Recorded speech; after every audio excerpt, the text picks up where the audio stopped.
it is to have Rabbi Sinclair speak for us today.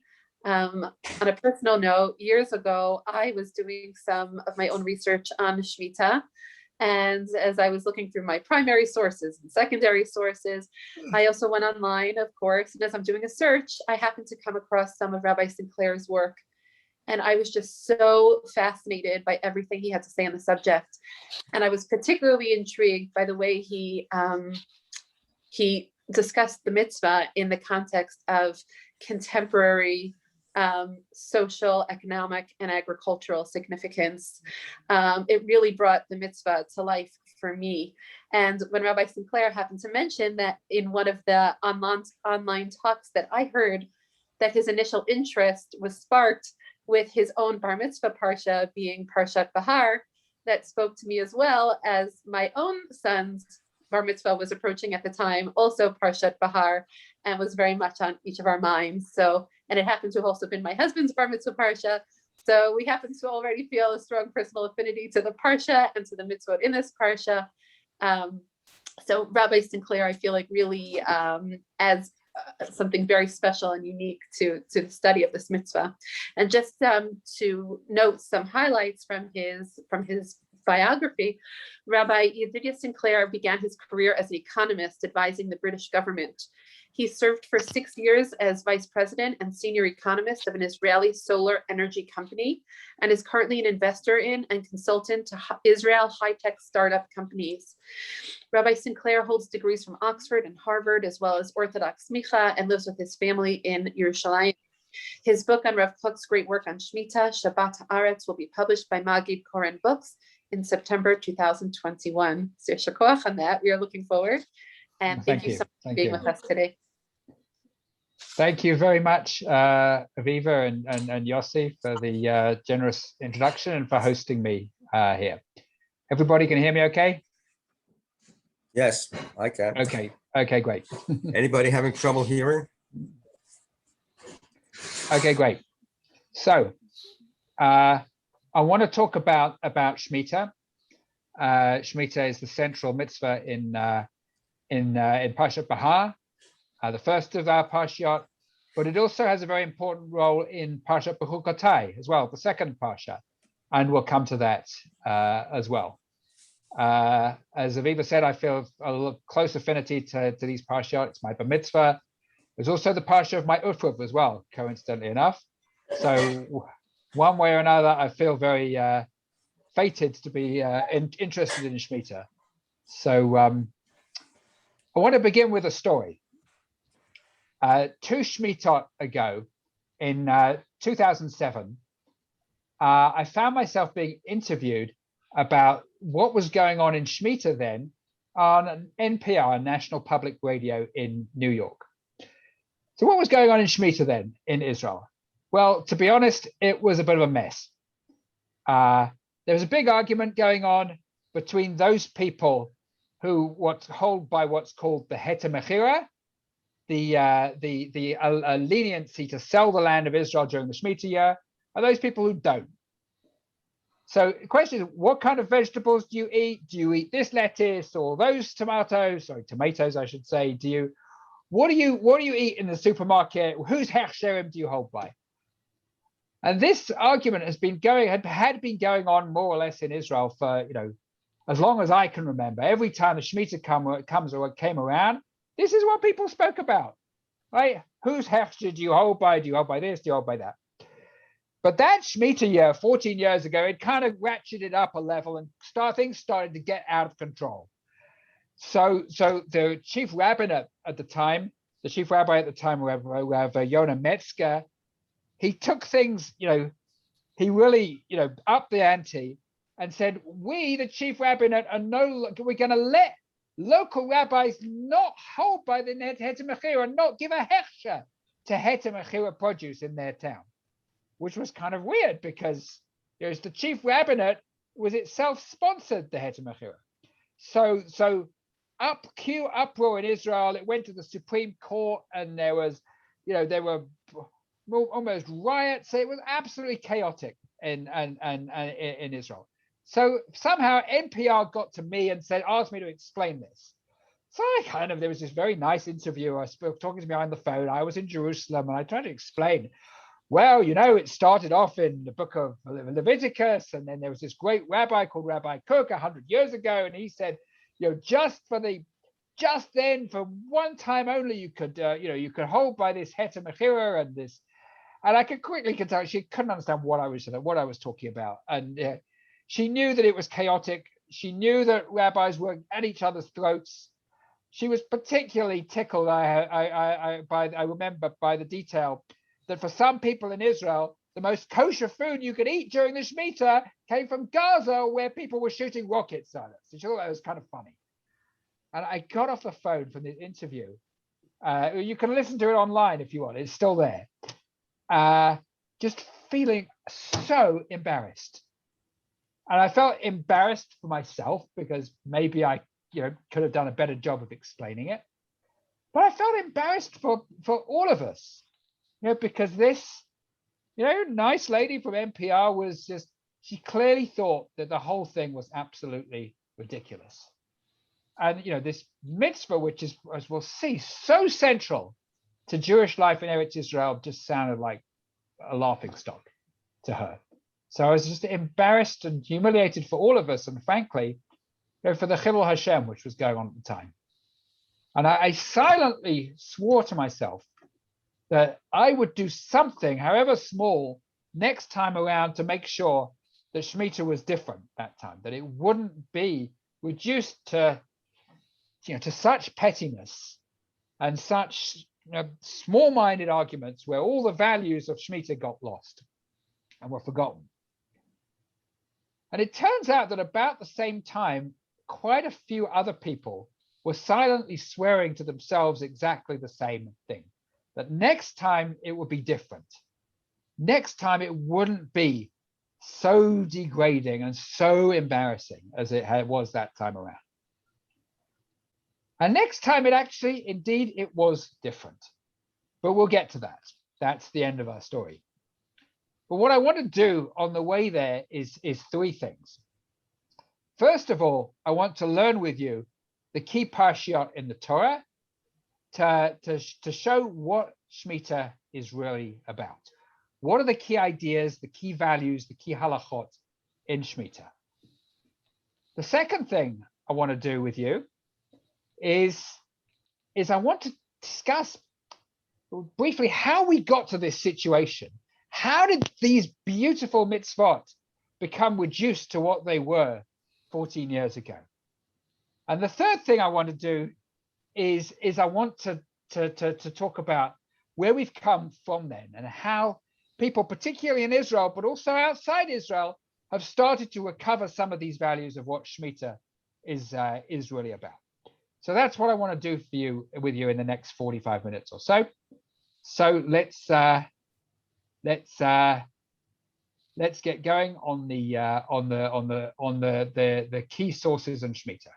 So I'm not terribly tech savvy, but I think I'm probably up to doing screen sharing. So let me just try and do that. Okay.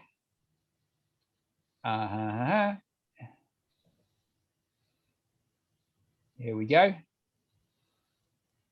Okay, how's that going? Is that you see the sources? Okay, great. So these are, let's look first at the three key sources in the Torah which talk about Shmitta. The first one is in Parshat Mishpatim. In Parshat Mishpatim, it says as follows.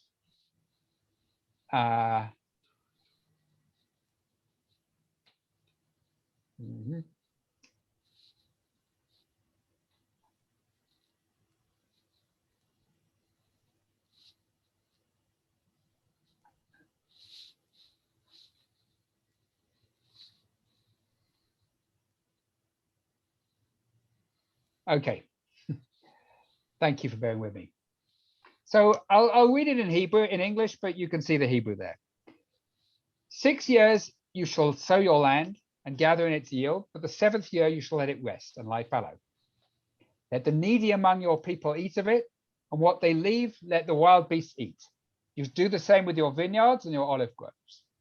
And then right after that, it says, 6 days you shall do your work, but on the 7th day you shall cease from labor, in order the ox and your ass may rest, and that your bondsman and the stranger may be refreshed. So what's the Torah telling us here? It's telling us that in the 6 years, your land is your land, your field is your field. It's your private property. You do with it what you want. The Torah respects private property. I think that's important to say. But in the 7th year, you let it rest and you lie fallow. And you let anybody who wants come in and eat of it. You open up the gates of your field, and anybody who wants to eat from anything that's growing in your field can eat from it. Your private property rights in the Shemitah year are suspended. And not just people, poor, rich, everybody alike, but animals come in. Anybody can come in and eat from what's in your field. So the Shemitah is a kind of a year of leveling and of equalizing between people. Rich and poor, beasts and animals, anybody who wants to can come and eat from what's growing in the fields in this time. Now, the context in Parashat Mishpatim here is the Torah's legislation about looking after the poor and the needy. Right before this, we have, don't oppress the widow and the orphan and the stranger. So Shemitah here is part of the context of the Torah's laws about looking after the weakest and most vulnerable in your society and making sure that you take care of them and they're treated with equality and respect. That's the emphasis of Parshat Mishpatim. Much more we could say, but since we don't have so long, I'm going to go on to this week's Parsha, Parshat Bahar.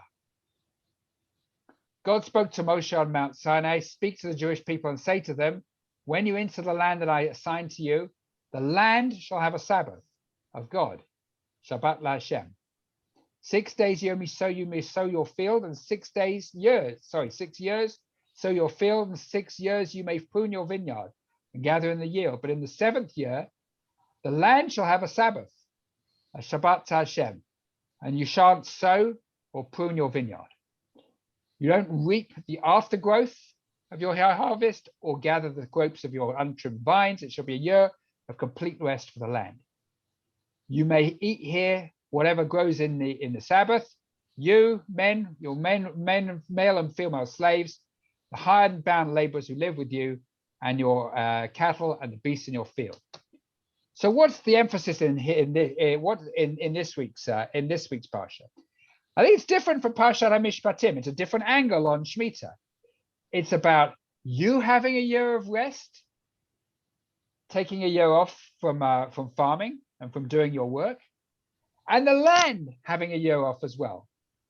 Just as you work for 6 days and then you have Shabbat, so you work for 6 years and have Shabbat also, and the year of Shemitah, and that same rhythm applies to the land as well. So the emphasis here is on your resting and the land resting. Just as you need to rest, the land needs to rest. So you don't treat the land and the earth as just a resource to be exploited and used endlessly year after year after year. It also needs a year of Shabbat to renew itself and to rejuvenate. That, I would suggest, is the emphasis of Shemitah in this week's parsha. Let's move on to the third source. The third main source where Shemitah is spoken about in the Torah is Parshat Re'eh, and there what we have is Shmitat Ksafim. So there's every 7th year you shall practice the remission of debts. This shall be the nature of the remission. Every creditor shall remit the due that he claims from his fellow. He shall not dun his fellow or kinsman. That's a word I've never really heard before, except in this context. And it means you shouldn't oppress him. You shouldn't bug him for his to get your loan back. For the remission can be reclaimed as of the Lord. You may dun the foreigner. You must remit whatever is due from your kinsman. There shall be no needy among you, since the Lord your God will bless you in the land that the Lord God is giving you as hereditary portion. And I skip a couple of verses. If, however, there's a needy person among you in any of your settlements in the land the Lord your God is giving you, don't harden your heart and shut your hand against your needy kinsman. Rather, you must open your hand and lend him enough for whatever he needs. Beware lest you harbor the base thought. The 7th year, the year of remission, is approaching, so that you are mean to your needy kinsman and give him nothing. He will cry out to the Lord against you, and you will incur guilt. Give to him readily and have no regrets, for when you do so, for in return, the Lord your God will bless you in all your efforts and all your undertakings. So what are we learning here? We're learning that the 7th year, the Shmitta year. Well, I connect the 7th, the Shmitta here and in Bahar and Mishpatim. Although let's note it's not explicit that it's the same Shmitta year that it's talking about. And the Midrashei Halacha, entertain the possibility that it may be a different cycle. But La Halacha, of course, we decide that it's the same Shmitta year. So let's treat it, it's the same Shmitta year. In that Shmitta year, there's a remission of debts, forgiving debts. So you lend to someone in the 1st, 2nd, 3rd, 4th, 5th, even in the 7th year of the cycle, but when the last day, Rosh Hashanah, comes, or really the 29th of Elul comes in the Shmitta year, the debt is gone. It's forgiven. You have to let it go. So this is a remarkable law that the relations between debtor and creditor, and which is usually between rich and poor, are just suspended. And the chains, if you like, which bind a creditor, his obligations to repay his a debtor, which were to repay his debt, they're broken in the Shmitta year. And everybody, if they owe money, and if the money is built up, and if that debt has started to cripple them, and they can't function economically, in Shmitta it goes away, and everybody gets a new start. That's the remarkable requirement that the Torah is making of us here. Let me point out 2 other important and interesting things here. The Torah acknowledges here and understands that this is going to be hard. The Torah says here, it does something which it does with no other mitzvah, and it enters into the mindset of the person who has keep this mitzvah, and says, I know what you're thinking. I know how hard this is going to be for you, right? It says, don't harden your heart and shut your hand against your needy fellow. Beware of the base thought. The 7th year is coming, and so you're going to be mean to him, and you're not going to lend him, right? What do you think? What's the thought? The 6th year is coming, and and someone comes to you for money and say, and you think to yourself, like, what am I a sucker? I'm going to lend him the money, and I'm never going to see it again because next year is Shmitta. And the Torah says, I know that thought is going to be in your mind, but push that thought away. Don't let that thought determine your action. I know this is going to be hard for you, but do the right thing anyway. And it's not just actually in this week's in this parsha, but also in our parsha, in Parshat Bahar, later on, the Torah also tells you that I know this is going to be hard. Right? In Parshat Bahar, it says, if you're thinking to yourself, what am I going to be eating in the 7th year? Like, how on earth am I going to manage by not farming? Don't worry, because God will command his blessing on you enough for the 7th year and the year afterwards as well. So it's not just once, but twice. The Torah does something unique to any other mitzvah, which it doesn't do for any other mitzvah.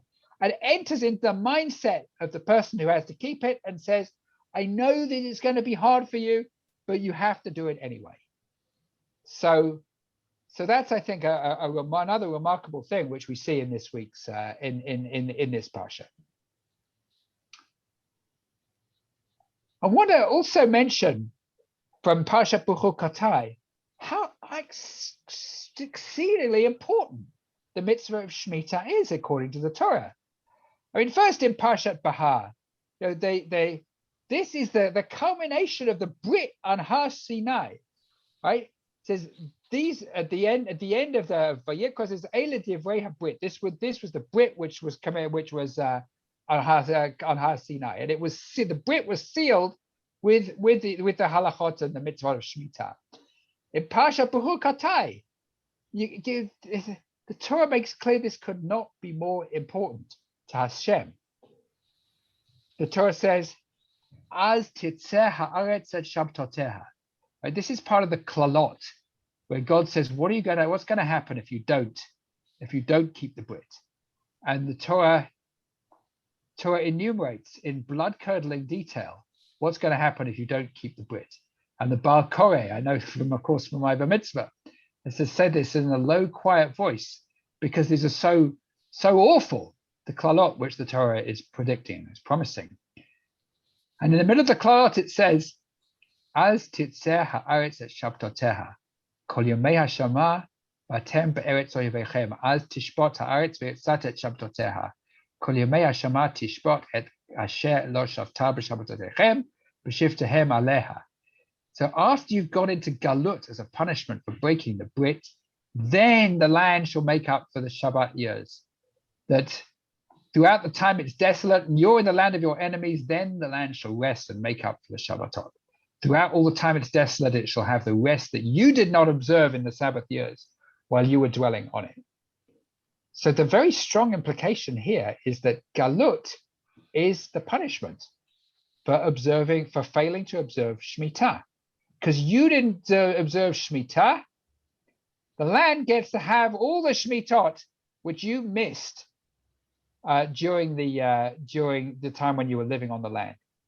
And indeed, the Galut of Bavel was 70 years, so roughly 70 Shemitot during the period of Bayit Rishon, which were not properly kept. And this is brought down in a Mishnah in Pirkei Avot, that because of the sin of ignoring Shemitah, the punishment was exile. And that Mishnah is brought down in Ramban on our Parsha on Perek Bet, if you want to have a look at it. Could not be more crucial to God's vision for how we live on this land that we keep Shemitah. And just to emphasize all the more how important this is, let me read to you a passage from Yirmiyahu, where Yirmiyahu is predicting the exiles that's going to happen. I'll read it in English. "Thus said the Lord God of Israel, I made a covenant with your fathers when I brought them out of the land of Egypt, the house of bondage, saying, in the 7th year, each of you must let any fellow Hebrew who may be sold to you, who have served your 6 years, go free." Something that also happens in the Shemitah year. "But your fathers would not obey me, and and because of that, I am going to abandon you. I'm going to release you to your enemies to do whatever they want to do with you." So again, Yirmiyahu says exile is going to come upon you because you did not keep Shemitah. The importance of it could not be greater. And just to emphasize how insistent and how consistent the Torah is about this, when the Jewish people came back from exile in Shivat Zion in the days of Ezra and Nehemiah, in Nehemiah chapter 10, we read about the assembly which happened when they all came back, and they recommitted to the Brit, and they a half a dozen or so crucial mitzvot were reiterated, and among them the people committed, "We will forgo the produce of the 7th year and every outstanding debt." Nehemiah 10:32. So when the people came back and recommitted to the Brit, Shemitah was once again central. I mean, it could not be more important to HaKadosh Baruch Hu's vision of what it means to live in a just way on Eretz Yisrael, in harmony with the land of Eretz Yisrael, with the needy and the poor of Eretz Yisrael, and in harmony with yourselves and the rhythm of your own economic life in Eretz Yisrael. The Torah could not be more insistent about that. So I hope I've I've made it clear, Shmita is very important. But what's also very clear is that Shmita is very hard. And it's hardly surprising then that the history of these mitzvot has been marked by a conflict between their very exacting requirements and the demands of economic reality. Right? There's actually an argument between the poskim about how much of the Shemitah and the Yovel, the Jubilee, are actually meant to be observed in the real world, and how much their full observance is to be deferred to Yom HaMashiach. So the Rambam says, when he starts talking about Yom HaMashiach in Perek Yud Aleph in Hilchot Malachim Halacha Aleph, he said, gives the job description of the Mashiach. What's he going to do? Yeah, he's going to bring in all the exiles to Eretz Yisrael. He's going to reinstitute a just law system. Yeah, he's going to be a wonderful king and ruler, and he's going to cause the Shmitot and the Jubilees to be observed as they are commanded in the Torah, implying that they're not going to be fully observed until the Mashiach comes. And so these mitzvot, they're so difficult. It's as if they challenge the whole economic order. In a brilliant and important essay by the late Professor Gerald Blitzstein of Ben-Gurion University, who has passed away in September. These essays, these mitzvahs are tremendously radical. They legislate a kind of a septennial timeout in Jewish economic life, a year of spiritual renewal, a whole holiday for the land, a year-long ceasefire in the economic struggle of all against all, an abolition of many of the rights of private property, a leveling of rich and poor, man and beast, earth and earth dwellers, an amnesty on debt, and every half a century, a total reset of the vicissitudes of the free market. In short, they're a periodic challenge to the whole socioeconomic order. Professor Blitzstein said we have more than a commonplace struggle against a radical religious demand and an unconsenting world. Rather, we have an institution that contests the very legitimacy of that world. So Shmita and the associated Jubilee are incredibly difficult and demanding. And so it's hardly surprising then that much of the history of these mitzvot is about how we manage and in some cases compromise between the demands of these mishpat and the reality of the world we're living, economically and agriculturally and fiscally. So an important moment in that story of compromise has been what happened to Shmitat Ksafim. This is not going to be our main story, but I'll just mention it because I think it's quite widely known and it's very important, obviously. So Shmitat Ksafim, though it was technically binding inside and outside of Israel, became largely moot from the 1st century BCE, when Hillel the elder saw that people were doing exactly what the Torah had warned them not to do. Right? The Shemitah year was coming up, and they were withholding loans in the run-up to the Shemitah year. And who suffered most from this? The poor, because people were reluctant to lend them money. And an unintended consequence of a law that was supposed to help poor people was that they suffered because people wouldn't lend them money anymore. So Hillel instituted his famous Prusbel enactment, which handed over responsibility for the outstanding debts to the Beit Din, which as a public authority was allowed to collect debts. Right? The Torah says you shouldn't exact from achicha, from your brother, your loan. From which Chazal learned that if it's the Beit Din and an institution, it's not your brother and an individual, then it's allowed. So thus, observance of Shmitat Ksafim can be avoided. So that's one very famous historic example of how a big part of Shemitah basically became moot 2,000 years ago. So Ad Kan, that's the first part of what I want to do. Just aligning to you the mitzvot of Shemitah. The second part is how did we get into the situation which we're in now, where in Eretz Yisrael, Shmitta has been mostly observed by the avoidance of Shmitta, what I was trying not very successfully to explain to my interviewer on NPR. And to explain that, we have to fast forward 1800 years or so to what's called the First Aliyah, the beginning of the return of Jewish pioneering farmers to Eretz Israel in the early 1880s. So in the response to, there were pogroms in Russia in 1882, and Jews in Eastern Europe started to think, the game is up for Jews in Russia. So, as everybody knows, millions left in the years after that. Most of them came to where you're sitting now, to the Golden Medina. A few came to where I'm from, to England. Most of them were tricked and swindled by ship owners who said that they were going to America, and they dropped them off in Nebuch, in England, Nebuch, and they didn't make it to America. And a very few, comparatively speaking, came to where I'm sitting now, to Eretz Israel. So they came with these dreams of being farmers and returning to the land and not being money loaners and peddlers and Shmitta merchants anymore, like they had been in Europe.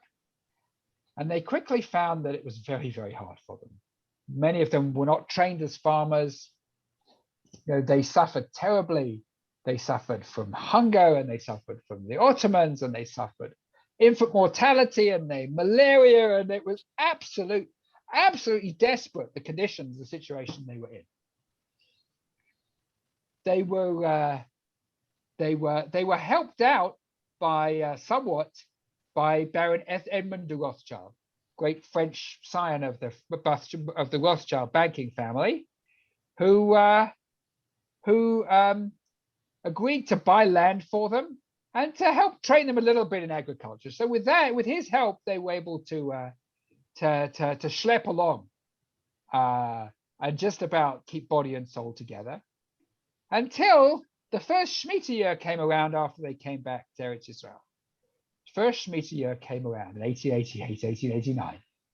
They were from Jews. So they looked in the Torah and the Sifrei Halacha, and what are we supposed to do in the Shmitta year? And we're in Eretz Israel now. We've waited a long, long time to be able to fulfill this mitzvah in Eretz Israel. What are you supposed to do? They open the books and they're supposed to stop working and down tools completely. And so they thought to themselves, how can we do this? We're barely hanging on as it is, and we're supposed to just not work for a year. How can we do that? So there was tremendous machloket amongst the settlers at that time. On the one hand, there were those who said, but this is what we're here for. This is why we came to this place, so we could fulfill these mitzvahs. And as hard as it is, this is what we're going to do. Whatever it takes, we're going to fulfill Shmitta. And there were others who said, you're crazy. We can't do this. We need somebody to tell us how we cannot keep Shmitta, because otherwise, I don't know what's going to happen. We're going to die of starvation. We're going to have to sell our land to the Turks. We're going to have to go back to Europe. We can't manage. We just can't do it. So what happened? Many of those who said, we need an answer, we need some help, appealed to the great rabbis of Eastern Europe. And they said,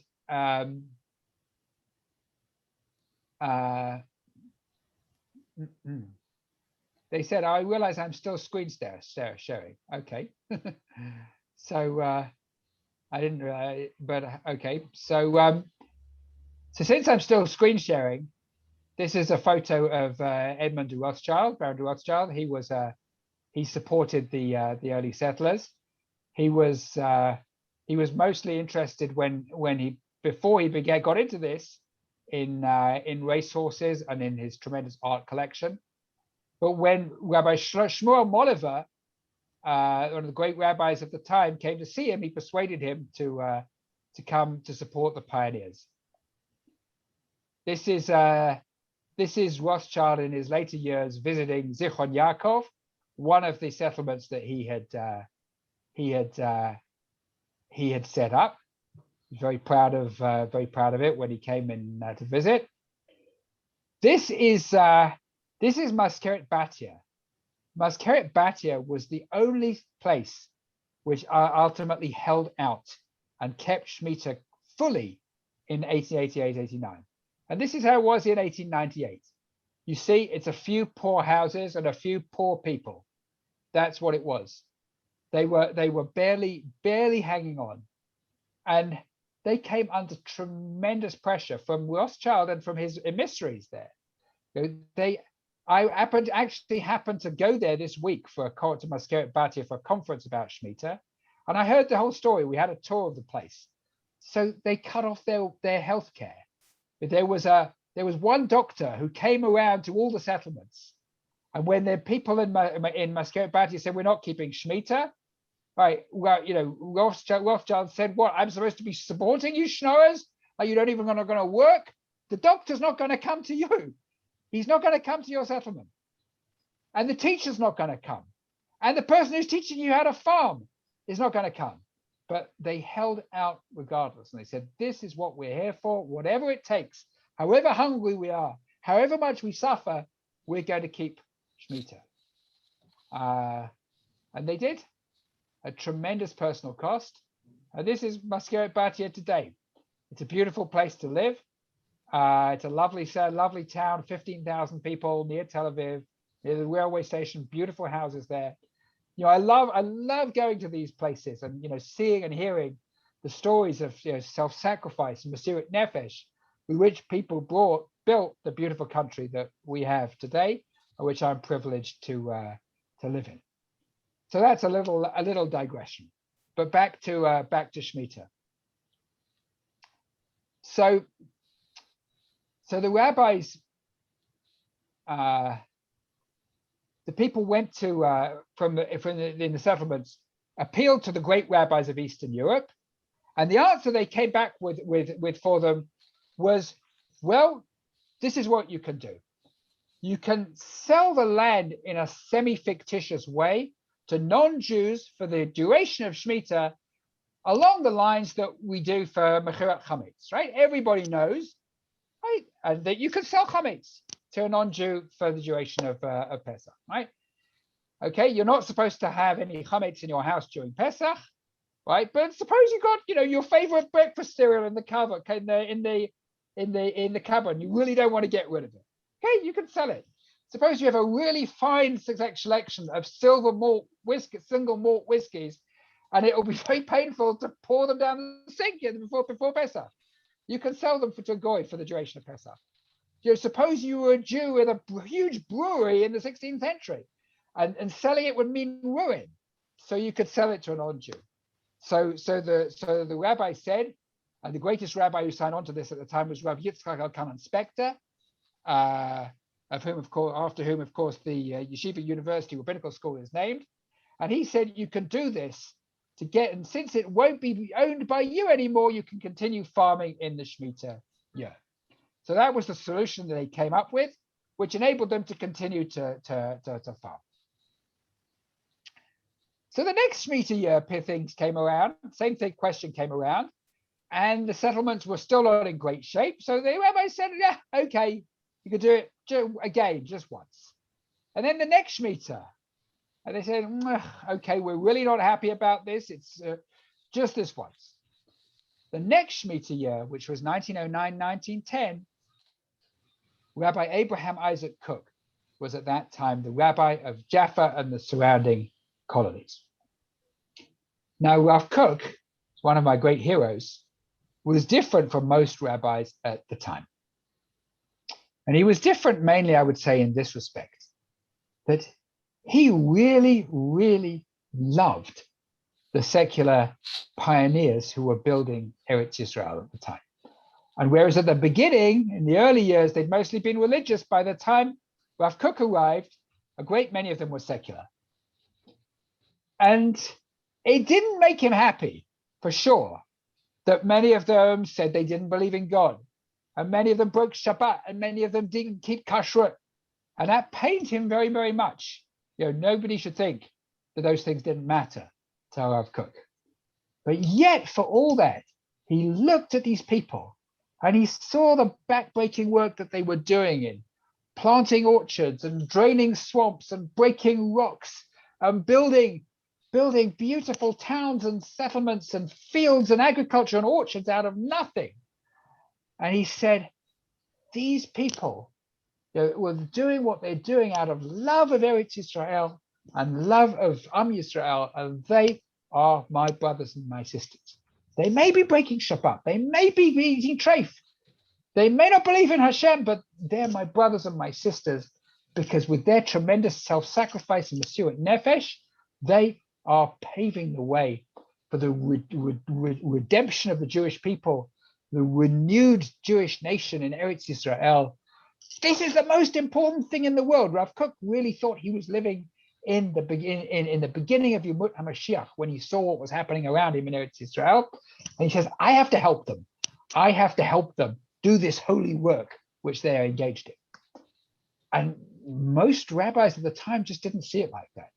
They just saw people who didn't believe in God and would keep breaking Shabbat and eating treif, and they said, how can you say they're your brothers and sisters? How can they say you're doing holy work? But Rav Kook insisted, nevertheless, that they are doing Hashem's work in building Eretz Israel, and therefore he had to help them. So he wrote a 120-page book, which he wrote in a week, setting out in rigorous halachic terms his justification for what became known as the Heter Mechira, the justification for selling the land of Israel during the Shmitta year. And that's the book that is coming out with Koren. I've translated parts of the book and annotated it in a framing introduction about where it came from, why it was important, and what it means today. So that's my little plug for the book, which is coming out in September. So Rav Kook argued on the basis of 4 fundamental principles, which why it was okay to sell the land of Israel during Shmitta. And I'll just do this quickly. It's very interesting in halachic terms, but we don't have a lot of time to give to it. So I'll just spell it out very quickly. Number 1, Rav Kook showed that Shmitta B'zman Hazeh is Midor Rabbanan. It's a rabbinic force. But this had been a big argument in the poskim about whether it's a rabbinic force and only a rabbinic or Midoraita from the Torah. And there was actually a third opinion that it's neither Midoraita or Midorabbanan, it's just a Midat Chasidut, just a good thing to do if you can. Rav Kook says it's Midorabbanan. And if it's Midorabbanan, there's room for more flexibility. The second pillar of Rav Kook's argument was this, that if you sell a land to a non-Jew, it's not obvious that is uproots the Kedusha, the holiness of the land of Israel. Maybe the land of Israel, the Kedusha still attaches to it. And so even if you sell it to a non-Jew, and so it does nothing to the status of Shmitta. If it's sold to a non-Jew, Shmitta still holds. This was actually an argument which came up in the 16th century in Tzfat between Rav Yosef Karo, the Mechaber, the author of the Shulchan Aruch, and Rav Moshe Trani, who took the other side. And Rav Yosef Karo said, selling it to a non-Jew uproots the holiness of the land. And Rav Moshe Trani said no. And Rav Kook paskined like Rav Yosef Karo and said, yes, when you sell the land of Israel to a non-Jew, even in a fictitious kind of way, it uproots the Kedusha. And so therefore you can work the land after that. The third pillar of his argument was the issue of whether you can even sell the land of Israel to a non-Jew at all. Right? There's a pasuk in Devarim Zion which says, Lo techanen bam, which is translated usually something like, you shall not be gracious to them. And Chazal in Masechet Avoidance Daf Chaf makes darshan 3 laws from this pasuk. Number 1 is you cannot compliment a non-Jew. Number 2 is you cannot, and it should be said that this is an idol worshiper. Number 2, you cannot give them a gift for nothing. And number 3, you cannot sell land in Eretz Israel to a non-Jew. So you shouldn't, so to speak, give them a dwelling place in the land. And so Rav Kook said, this does not apply to what I'm trying to do for basically for two reasons. Number one, he said that the non-Jews in the land of Israel in his time are not idol worshippers. They were mostly Muslims, according to the Rambam and almost everybody else. Muslims are not idol worshippers, and so it's okay to sell land in Eretz Israel to them. And number two, he said that the whole point here of the whole point of the mitzvah is so that Jews should live in the land of Israel. And if you're going to say that I can't sell the land of Israel to get around Shmitta so I can continue to live in the land of Israel without starving to death, then that completely undermines the point of the mitzvah, Rav Kook said. Because the point of the mitzvah is so we can live here and not die here and not have to leave here. So he said that it makes no sense, Rav Kook said, by saying that you can't sell the land to non-Jews during the Shmitta year, because the whole point of trying to do this is that we should live in the land of Israel, and that's what the mitzvah is trying to accomplish. And number four is that what legal fictions are sometimes okay. That was the Rav Kook's fourth argument. Legal fictions like what we do when we sell chametz to a goy during Pesach. But for Rav Kook, what was most important is what are the meta-halachic, if you like, reasons for implementing these legal fictions. And for Rav Kook, the reasons were the most important reasons in the world. They were cosmically important. They were the ensuring that the redemption of the Jewish people in the land of Israel would continue. And so for Rav Kook, there was nothing more important in the world than not standing in the way of that redemptive process. And so for Rav Kook, it was all right, and indeed it was necessary to approve this legal fiction for the sake of ensuring that the Jewish settlement in Eretz Israel took hold and continued to flourish.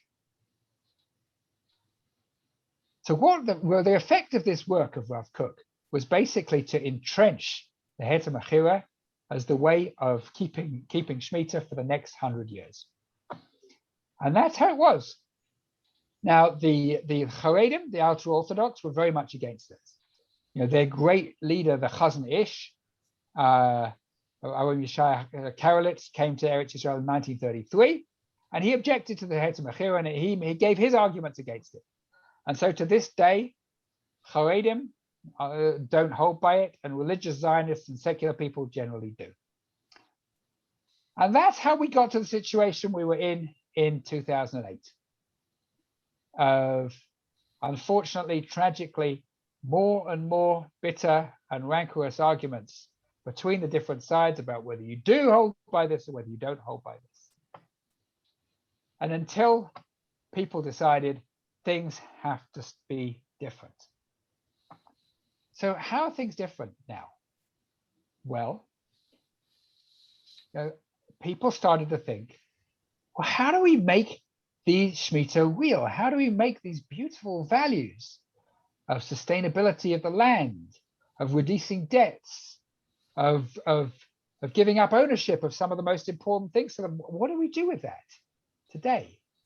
So, for example, in the last Shmitta year, there was a law passed in the Knesset to establish a large fund of several billions of shekels to release debts of some of the poorest people in the country during the Shmitta year, and to give them a new chance and to let them start again.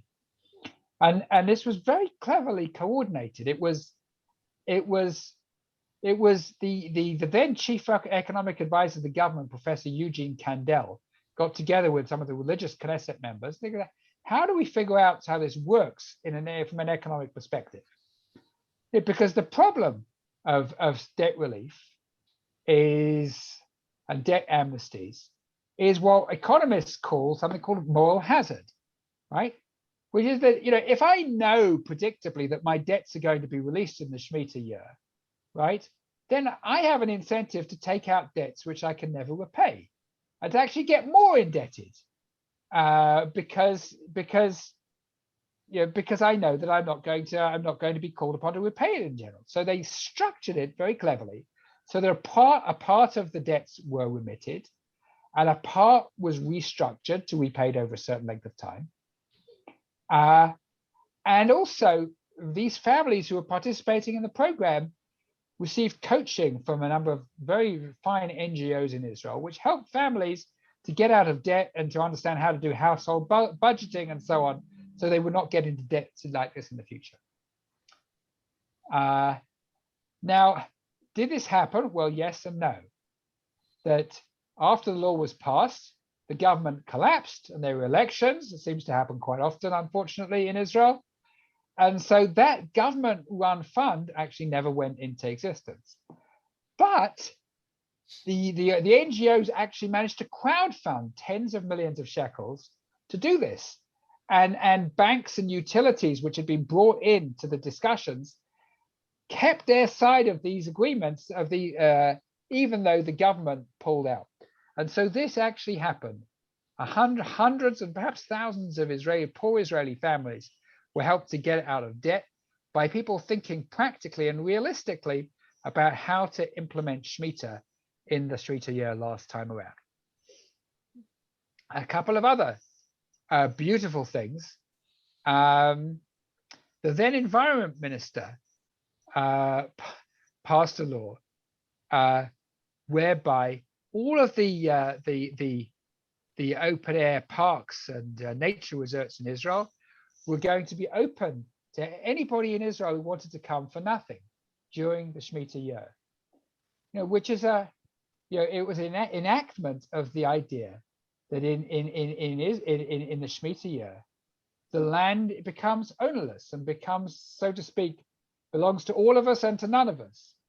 We renounce rights of private ownership and property, and the land is open up to everybody. So let these beautiful places in Israel be opened up on equal terms to anybody who wants to come, and for nothing, for free. Other things that happened where people found interesting ways to try and enact the values of Shmitta in high tech, in business. Think about it. If you want to make Shmitta, real, well, I understand when everybody's working as farmers, then giving up ownership of your land for a year is a very, very big deal. That's really difficult.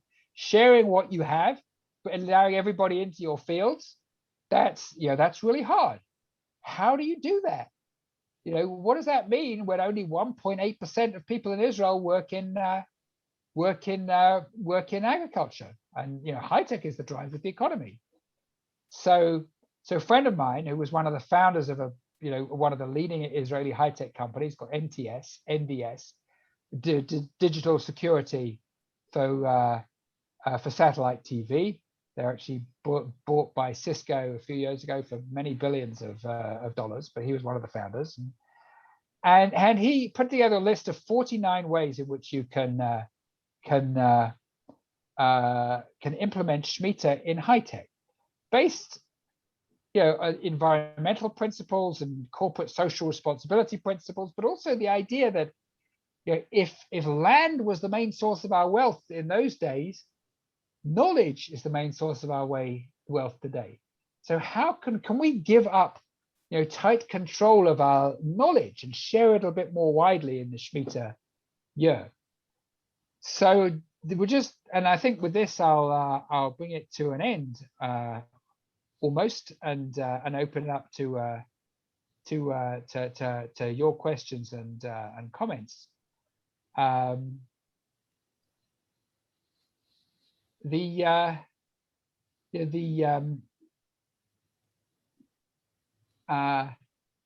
2007, there was a very embarrassing, painful article in the New York Times about what was going on, the shenanigans going on about Shmitta, and you could really hear, the glee of this New York Times reporter talking about the rabbis fighting each other and the halakha looking ridiculous. Very painful to read. Again, you can look that up. 7 years later, the article which came out in the New York Times was very different. And perhaps I'll see if I can if I can share my screen and show you. There you are.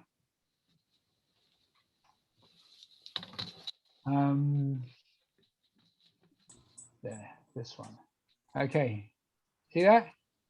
In Israel, values of holy respite are adapted for a high-tech world. September 24th, 2014. The printers, Jerusalem, the printers at Yedidya Global, which happened to be the company where I was working at the time, I was vice president for research, sit idle as the company which promotes solar power in developing countries tries to go paperless. Yedidya is also throwing open the doors to its funky, colorful headquarters for yoga workshops and Talmud classes. Instead of ordering in for the weekly staff lunch, employers this year will rotate cooking duties, donating the savings to charity, and so on. And then the article goes on, some of the other interesting and sort of things which people were doing to try and constructively apply Shmitta to the reality of Israel as it was then. I'll just close, I think, with a comment on now. 2021, we're coming out of the coronavirus pandemic. I think there are going to be many creative ways which applying Shmitta, which are going to come out in the next few months in Israel certainly, but maybe also in Chutz La'aretz as well, outside of Israel. But I think one is which is going to be prominent above all, is debt relief, and I think for obvious reasons. So many people have suffered so much in the pandemic. So many people with perfectly good and sound businesses have lost them, in consumer and retail and catering, and people are suffering terribly. Their businesses, their livelihoods, they devoted many years to, gone down the drain. And there's certainly going to be funds here in Israel to donate to them to try and put those people back on their feet again. And I think it'll be a beautiful and very constructive way of expressing Shmitta values in a very very real and meaningful way. So I hope I'll have the opportunity to participate in those things, and and if anybody's interested in participating in such things, where you are, look out for them, because I'm sure that those sorts of opportunities will arise. So I think I'll stop there, and I'm very happy to hear anybody's comments, questions, responses to what we've been saying. So I'm going to stop my screen sharing and open it up to you. Okay, you can unmute yourselves if you'd like to ask a question or make a comment. I had a question. Thank you for the beautiful lecture. Debt relief is very interesting, and alternative observance of Shmitta is very interesting. But what if you're just traveling to Israel next year and you want to eat something and you don't want to use heter mechira? How does all of that work out? Well, I think the best option is what's called Otzar Beit Din. I'll briefly explain what Otzar Beit Din is. Otzar Beit Din sort of works as follows. The Beit Din appoints the farmer as its agent to do work during to produce food during the Shmitta year, and then the Beit Din sells it to consumers. The reason why this works is because what's fundamental, and the Chazon Ish explains this, is the reason why this works is that because the essence of Shmitta is that you announce ownership and proprietorial rights over your possessions. But the Beit Din is not asserting any ownership or proprietorial rights. It's just acting as the shaliach of the farmers, and so that's why the poskim say that this is allowable. So Otzar Beit Din food is more expensive, but you can get it in many supermarkets and markets. I don't know if you're staying at a hotel. I don't know. I probably they're not going to have otzar baked in. It's not going to work. But but if you're staying with private families, if you're self-catering, you can find otzar baked in produce. And if you don't want to hold by the head to mechira, that's the best option for you.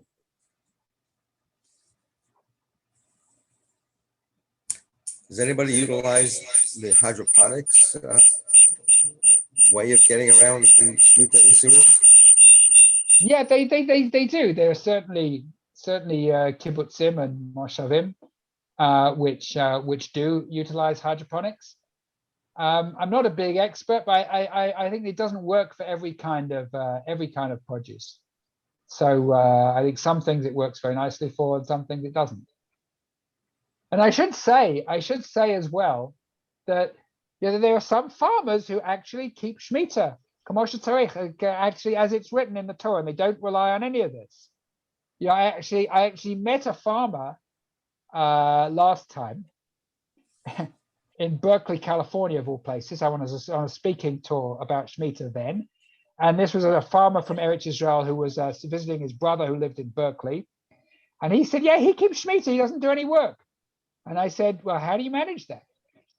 And he said, if you're a farmer, you have to have emunah in Hashem all the year round, all 7 years. Farming doesn't work without a lot of emunah. You have to have that. And so you have to have just a bit more emunah in the Shmitta year as well. So there are many farmers, it should be said, who really do Shmitta as it should be. But at the same time, one has to understand, and Rav Kook had deep understanding, for those farmers who couldn't do that and who needed a different solution in order to maintain their livelihoods.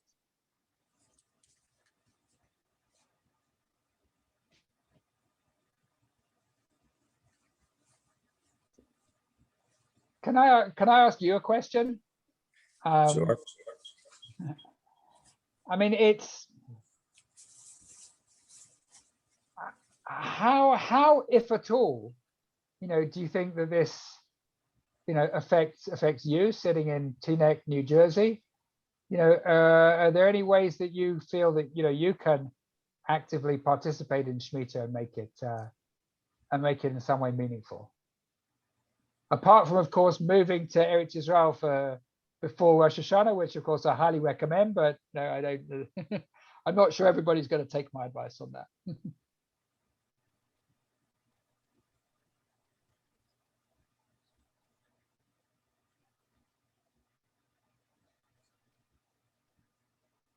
We can send money to the farmers that do observe Shmitta to help support them during that time. And there are funds that collect for them. And we can support Otzar Beitin if we do travel to Eretz Yisrael. Yeah, absolutely. Those are certainly real ways that one can you can help observe Shmitta from where you are. That's a very good thoughts. Thank you. Are there other ideas or suggestions that you can recommend to us? Well, it's interesting. I mean, there's kind of a move. There was a movement which started in the United States, but mainly amongst non-Orthodox Jews, to try and make Shmitta a more meaningful thing for them.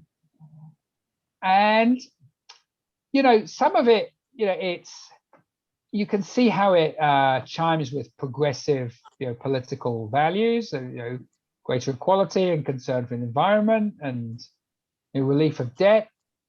There's a good things up to a point, but I don't sign up to by any means to the whole kind of American progressive agenda. I mean, a lot of it seems very strange to me, sitting where I am. So there were people doing things and advocating things like certainly debt relief, but also finding ways to connect to the land and make eating organic produce and in buying from farmers who are local to you. And there's this whole move, towards sort of organic, sustainable, local farming. And I understand people saw a connection to Shmitta. So, where I think if people want to do that and it makes them, study about Shmitta and connect to the idea of Shmitta in a way that's meaningful for them, then, good. I'm not going to say they shouldn't do that. But I have no idea if it, speaks to people in a modern Orthodox Julian Teaneck. I suspect possibly not, but, but that's for you to figure out. But if you're interested in learning more about those kind of approaches, an organization called Chazon, which is a cross-communal Jewish organization based in New York, but working across the United States. They're very involved in this kind of stuff. So if you want to look up Chazon's Shmitta project and see if any of that speaks to you, then of course you're welcome to, and I'd be interested to hear if it does speak to you. But I tend, in my experience, it's more kind of people in the the progressive side of the religious spectrum in the United States who are into that, but who knows? So, Rabbi Sinclair, yes, do you live in Israel? I certainly do. I live in Yerushalayim. Yes, Thank yes. That was the question. Yes. Yes, I do live in Israel. Yes. Yeah. No, I would be in a poor position to tell you to move to Israel if I didn't live here. Pious, in the beginning, you had mentioned how with Shmita, the uniqueness of the mitzvah that Hashem sort of says, I know it's tough, but like do it, you're going to do it anyway. How do you compare that to it seems the only other examples I could think is similar was the idea of putting a king also where that's something tough. In that case, he said, all right, I'll let you have one.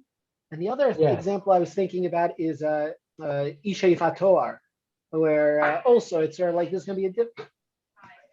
Do you see a parallel between the three in any which way, or are they just unique type of interactions Hashem has with us in terms of human limitations and mitzvot and how those play together?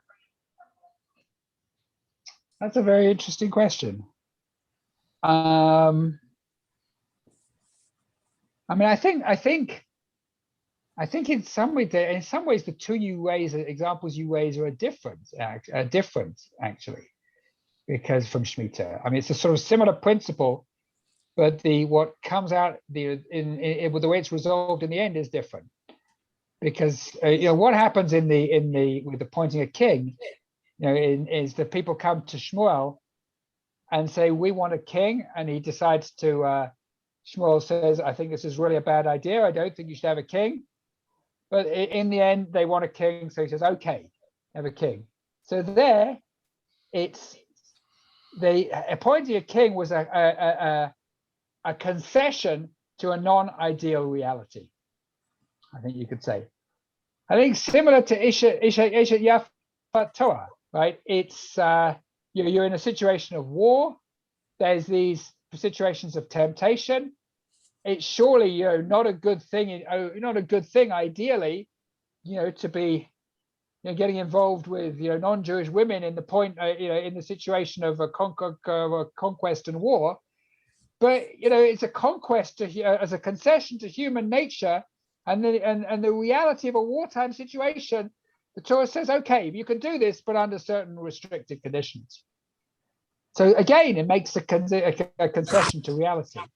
But I think in Shmita, the Torah acknowledges what the reality is, but the Torah at least does not make the concession. The Torah says, I understand the reality is different, but you're not getting a break. You have to keep it anyway, even though it's difficult. So I would say, they're great parallels, but they're a little bit different in that. The opposite exactly the opposite outcome, which was interesting. I was trying to think of like why it'd be, and I think you touched on that in terms of like in those scenarios where it's a similar thing. It's meaning there's a problem of human nature versus right here it's human nature versus mitzvah. There it's human inclination, and therefore will give you some leeway. But it's sort of like speaking to human nature rather than, like you're saying, an ideal perspective. And it just stood out on me when you brought up that point.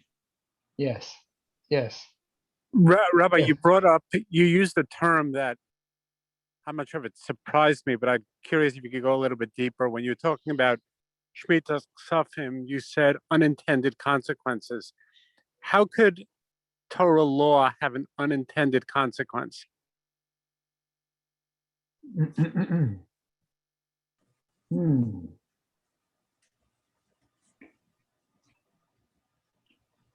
And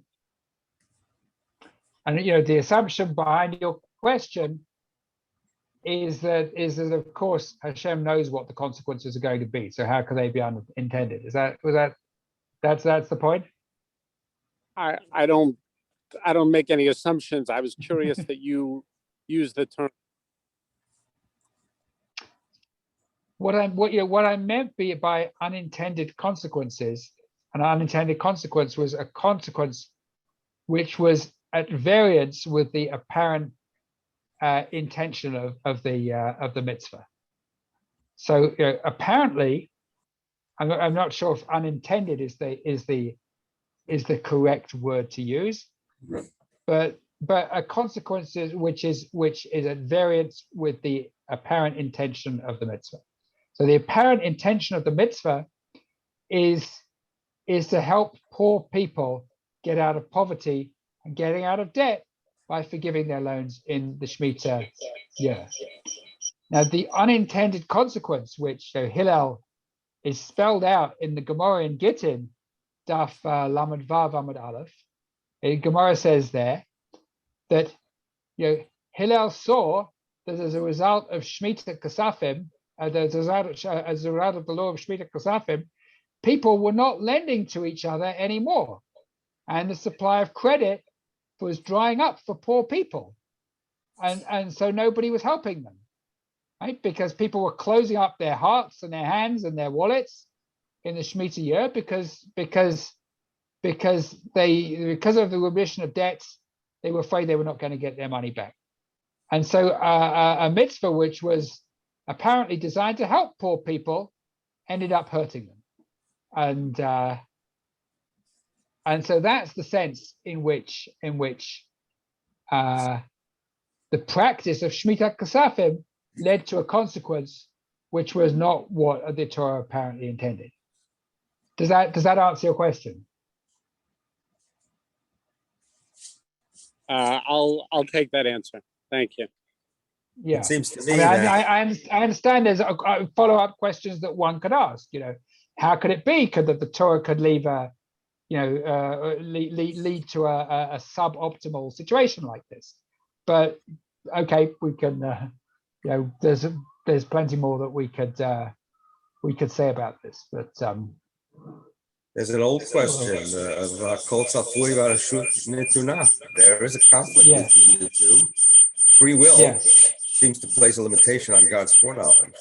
And if you look at the beginning of Sefer Bereshis, God seems to be surprised by the direction that humankind took, and as a result, decides to start over again and destroy what he had created.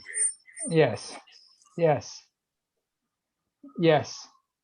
I think that's a very good way of looking at it. You could say that, here the Torah wants you to behave decently and to continue to lend, even though there's Shmita Kasafim, even though there's remission of debts. But if people don't do that, then that's unfortunate. And then the Torah has to, the rabbis at the time have to deal with that situation in the best way to try and ensure that what the Torah wants will happen.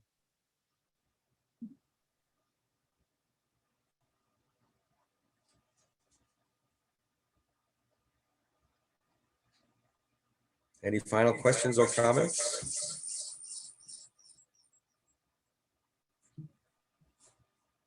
Thank you so much, Rabbi Sinclair, for such a wonderful presentation. It really gives us a lot to think about.